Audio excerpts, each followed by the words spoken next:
my name's Paul Tilstone from Festive Road, and today I am back in conversation with Richard Eades from BP.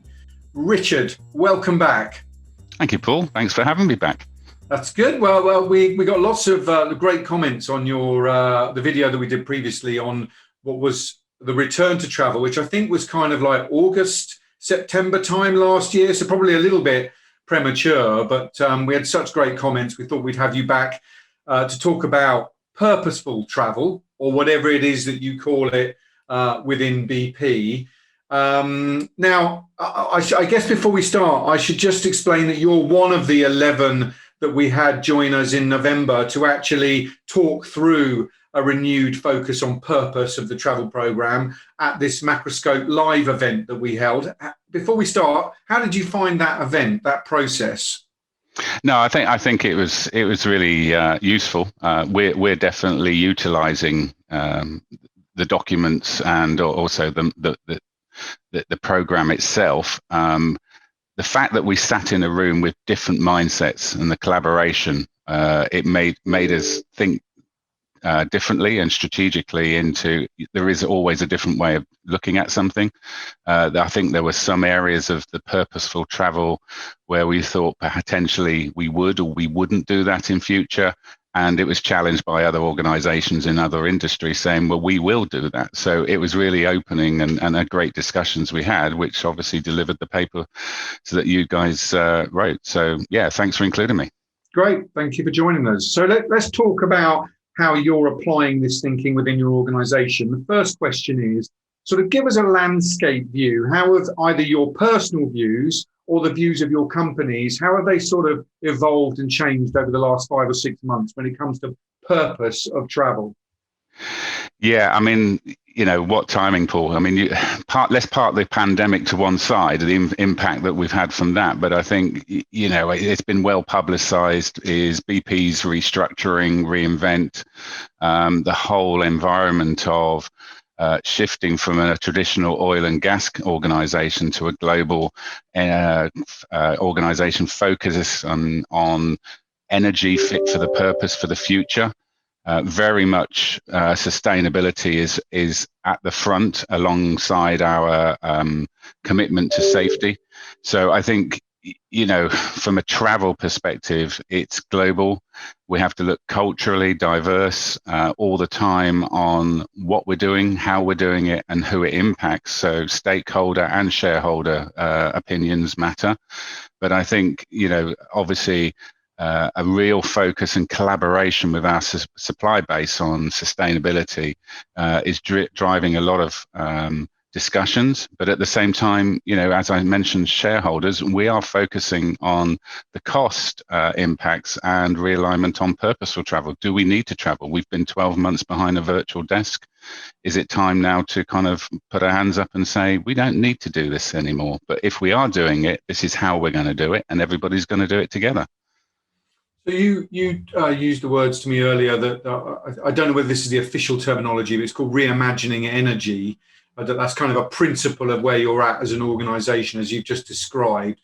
So is it fair to say you're using the kind of same lens to look at travel and how that fits, and that actually in the past, and as an energy company, sort of safety and security is ingrained in your DNA. So the kind of protection of people bit has always been there. The cost bit has always been there, but maybe sustainability has risen up the agenda to give you balance. Is that a fair thing to say? Yeah, I think it's a fair thing to say. I think you've got to make sure that you don't take your eye off the ball of the safety. And of course, while we talk about cost, I think it's important from a travel management procurement position that we focus on the value. So driving down to the lowest cost doesn't deliver the best value. So I think, we use the term lengthen the stride to say, well, we could make great cost savings just for a few months, but how can we continue that? But coming back to the sustainability, the elevation of that as seen as an investment, not just as a cost line within the budgets. It's everybody's looking at it. I'm using circular economy relationships with supply base, obvious areas within hotels and airlines, sustainable air fuel relationships to BP Pulse, electric vehicles being placed into our hotel partners' car parks. Bringing Agencia, our travel management company, are working with us on the technology enhancements so that we can make informed decisions at the point of transaction. So sustainability is on that mind. Can we tell somebody at the point of transaction what their carbon footprint will be alongside their lowest logical airfare? The balance of the two will make an informed decision. And I think that demonstrates that the travel team are really delivering what our stakeholders are looking for, but at the same time, bringing that consistency that whether you're a travel buyer, a booker in India or China or United States, you're going to see the same environment and have the same experiences and get the same support. So that's our team are really focusing on at the moment, and also sustainability and also the restructuring of our company has given us so much more productive time with our leadership, getting to know our new stakeholders, getting to know our new leaders, and really kind of generating a discussion and working in agile groups to drive short, punchy little exercises and scrums, as we call them, to really focus on the priorities. We haven't got the bandwidth to do everything, but our priorities in focusing on the next few months as we come back into travel, and then let's look at that longer term strategy with our supply base. It's taken so much time at the moment, but it's worth the investment. Yeah. So that focus on creating a more purposeful program, and I appreciate companies call it lots of different things, and for you, quite clearly, sustainability is a massive driver for that piece. Where are you on the journey? If sort of step one is considering the landscape, and step two is sort of engaging internal mindsets, and step three is devising what the future travel types will be, and step four is exec sign off. Where are you on that journey? Yeah, I think without getting into too much details, our global travel policy is actually owned by Group Security at the moment because of our DNA and safety, and it's been focused on the approval to travel and where are you going, how are you going to do it, more than the cost area. So we are in discussions with our senior leader team all the way up to Bernard Looney's team on how do we bring that alignment into not so much controlling the cost, but having that microscope over the cost at the point of booking to the approval, and then integrating with our T&E submission environment.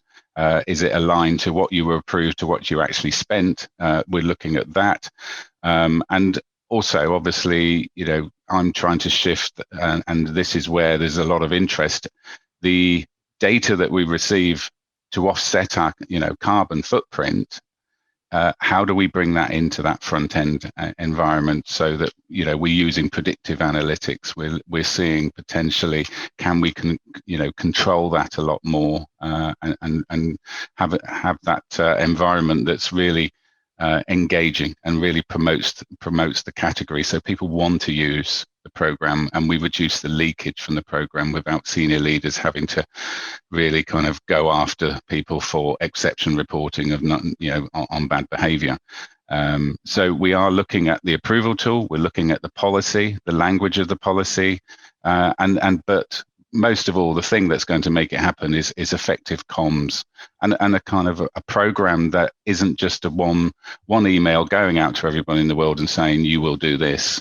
That has little impact because people quickly forget. Because if you're not delivering the program appropriately in an effective service delivery environment with state-of-the-art technology, teams that are knowledgeable behind it, it's going to fall flat on its face. So how do you keep the message going? What types of media are we using in the company organization? So, the intranet, that will cover a certain percentage of people who read a global wide intranet message, to Yammer posts, getting ambassadors into those Yammer environments to endorse what's happening, provide constructive feedback, create stakeholder sessions with a service delivery team. There's just multiples of comms that we're working on, but it's actually getting those senior leaders to be involved in those is where we're planning, and already successful in some areas. So yeah. So it sounds like you've gone through. So I'm going to ask you this actually. Have you defined your travel types? It sounds like you're fairly down the process in terms of who you are and what you need to be, and you've got senior buy-in because it's a top-down message about reimagining your business and all of your structures underneath that. But did you actually go through and analyze the types of travel that you have? Yeah, I mean, from a travel team point of view, yes, we've had a couple of sessions. We've discussed on calls and meetings, and shared our thoughts. As I said earlier, the difficulty is we've moved from an organisation that was multiple entity. So you've got your old legacy upstream, downstream structures. You've got to change mindsets. You've got to change thoughts. I think the pandemic has highlighted the situation where, you can actually have a constructive solution on a virtual platform up to a point.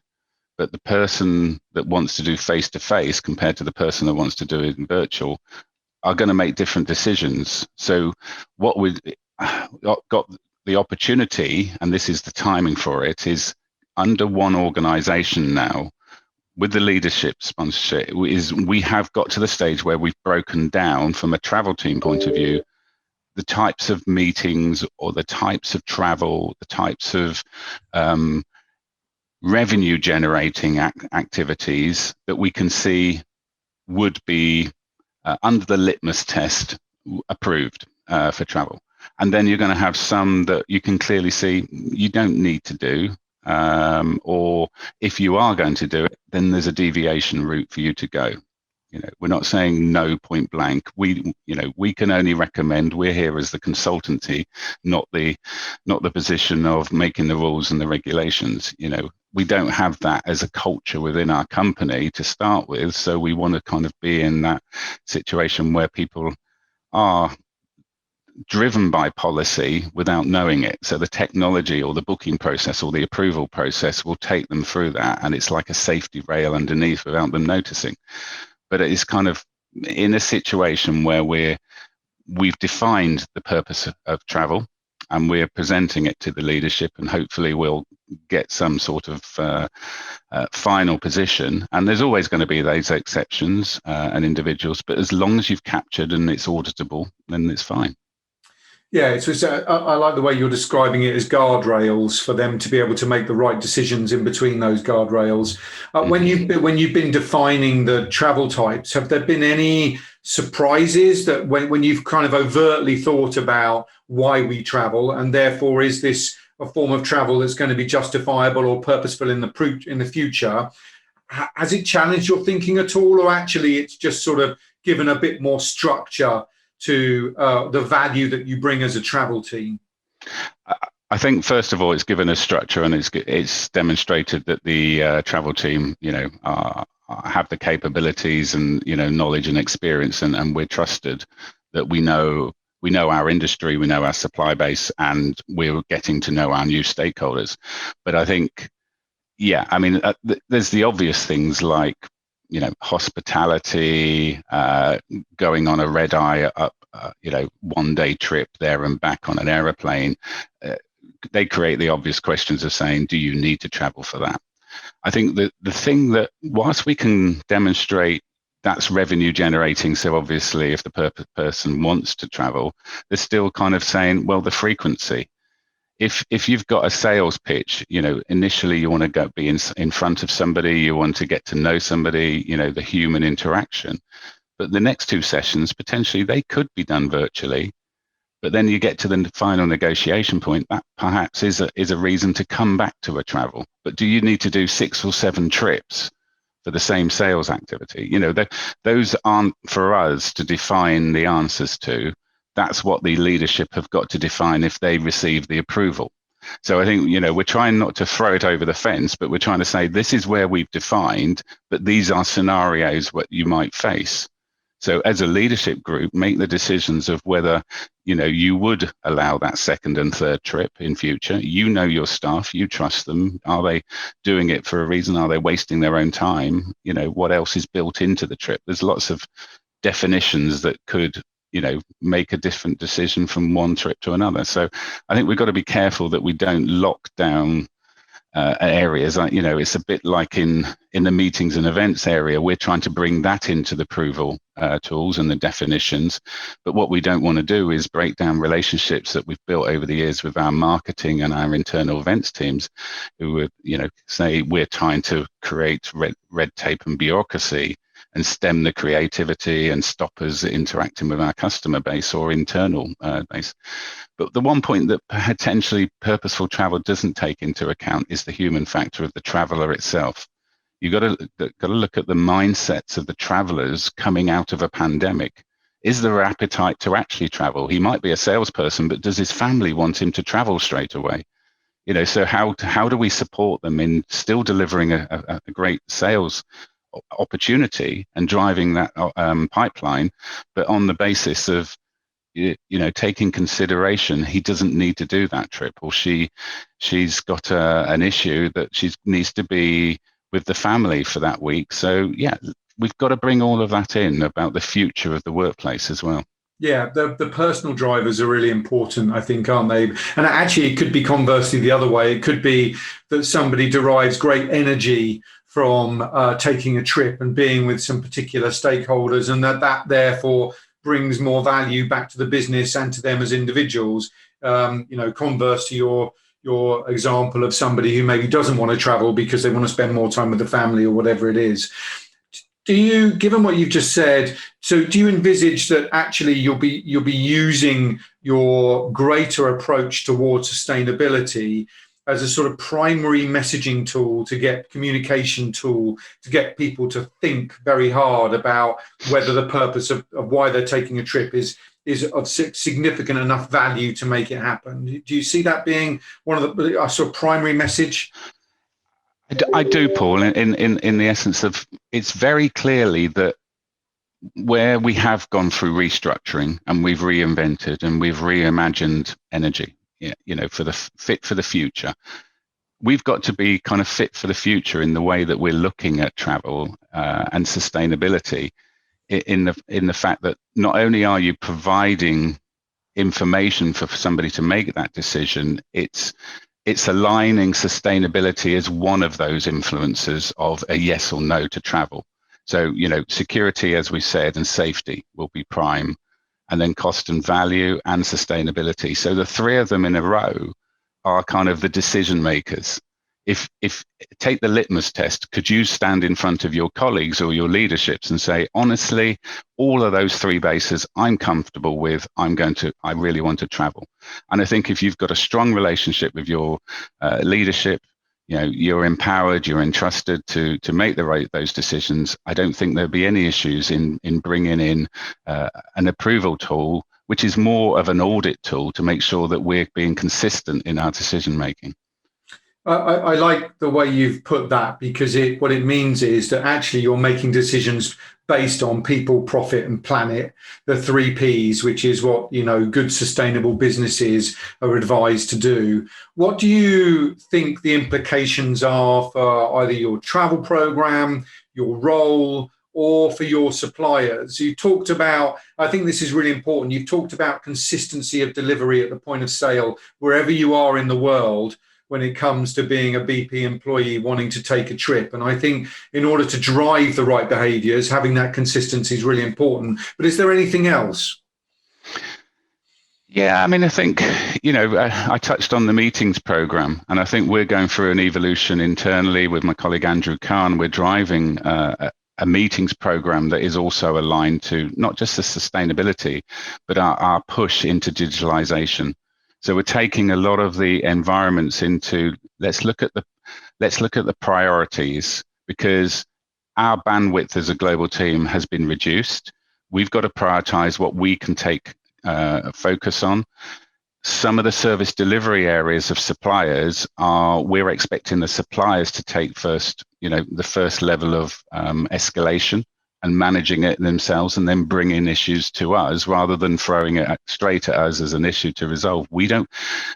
Me as a global travel manager, I can't get in the weeds. I just don't have that bandwidth anymore to do that. So therefore, if I'm meeting my senior leaders' expectations, I've got to become more strategic, aligned to those 3 Ps and what the dynamics of our company is going to be in the future. And for me to do that, I need a supply base that is also on the same journey as me. I need stakeholders that are being open and honest and constructive with their feedback, not emotive. So I think, we're gradually building that area where the travel team position is that we're there. I sit in group procurement in the digital and talent pillar now, whereas the service delivery sit in the global business services area. So we're not even, structured as a global travel team anymore. We're actually part of other areas. Group real estate is in my pillar, facilities, design and construction. It's all about the workplace experience and, how we look after our people. I think what's nice is to finish off the interview is that's a really great call to action. What I'm hearing is that actually you're looking to deepen the trust that you have with your supplier partners. And that's being driven by the fact that you don't have the bandwidth to deal with, as you say, you're putting yourself in the weeds. So you need strong partners who understand where you're headed and can interpret that and take decisions to make sure that they're changing their offering and tweaking and adjusting the way that you interact with them to align with your objectives as a travel department, which aligns with your objectives as an overall organization. And I think that's a really nice call to action to the supplier community to really understand their customers and ensure that they become that trusted partner. So I think it's a brilliant call out, Richard. Yeah, no, definitely. And, on that note, closing on sustainability, we as an organization, even though we have a footprint across the whole world, will never achieve our sustainability goals without partners who are on the same journey with us or us on the same journey as them. It is about us collaborating our teams together, but not just a sales and marketing exercise from a supplier who tells me in a tick box or just tells me, yes, we have a sustain. We need to see it living. We need to see it breathing, not just a document once a year to say this is our white paper on our water use, on our carbon use, etc. How we're reducing, how we're setting targets. It's actually their team working with our team, and bringing it together and making it happen. Yeah. So supplier behaviours with real intent and purpose rather than just top line messaging, which is brilliant. Yeah. Richard, thank you very much for joining us again today. I suspect that we'll have you back again in the future. So please don't go away and keep on doing some great work. But thanks for joining us. Yeah, thanks, Paul. It's always a pleasure. Thanks. Take care. Great. So thanks for joining our In Conversation with episode with Richard Eades from BP. You can subscribe below to ensure you catch any other further episodes that are released. And you can find the model at festive-road.com. Have yourself a purposeful year. Thanks for joining.